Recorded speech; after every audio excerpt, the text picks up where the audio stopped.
今日同大家分享一個簡易食譜——芝麻南瓜餅。需要嘅材料好簡單，南瓜係主角，其餘嘅係糯米粉、糖同埋芝麻。南瓜嘅營養價值好高，含5大優點。第一，豐富嘅胡蘿蔔素；第二，高纖維；第三，維生素 C、E；第四，鉀離子；同第5嘅低熱量。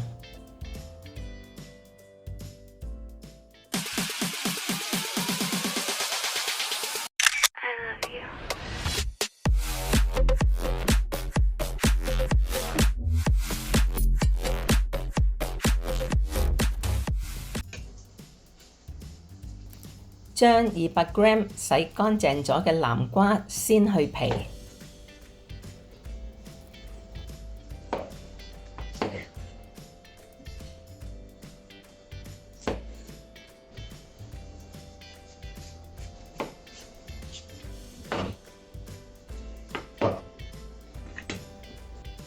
然後去核。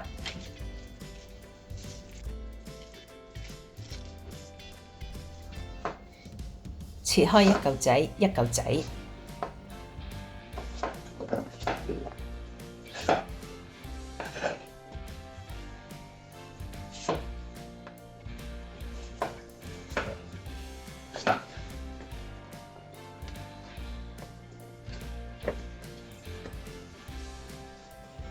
隔水蒸到佢腍，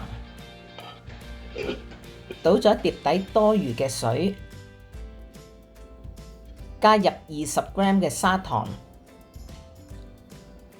趁熱將啲南瓜壓成糊狀，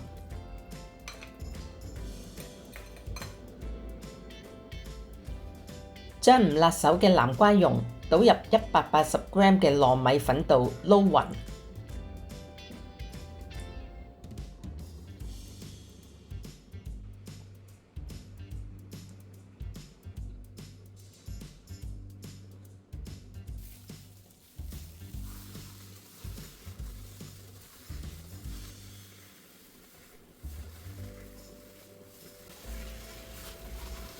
然後搓到變乾滑嘅麵團，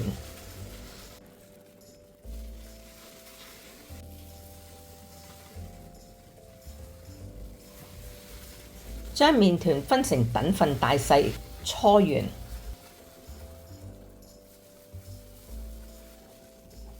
啲生白芝麻，壓到一樣嘅厚薄。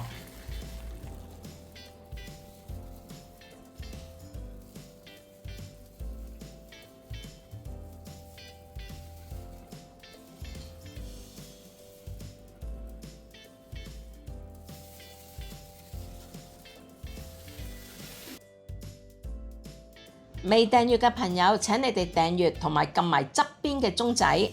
你哋嘅訂閱同俾 like 係兩傻頻道繼續嘅動力。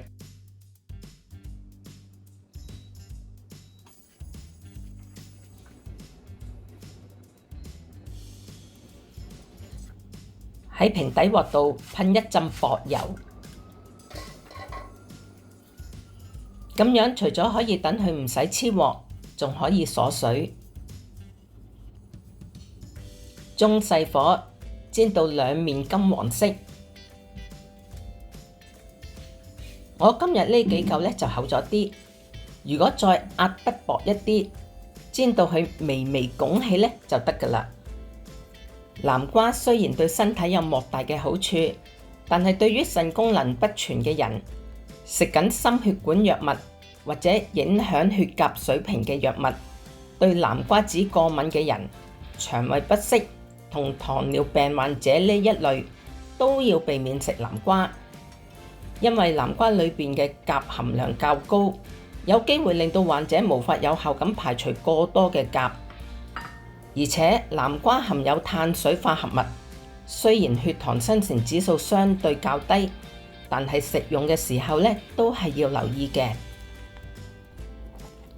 今次呢係三妹第一次整，感覺呢稍為厚咗啲，下次會再試整薄啲。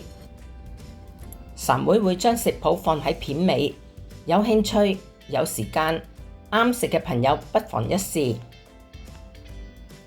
今日芝麻南瓜餅嘅分享到此為止，多謝你哋俾 like、留言、留 emoji 支持兩傻頻道。啱聽啱睇嘅就麻煩大家多啲分享出去，約定你哋下條片見，拜拜。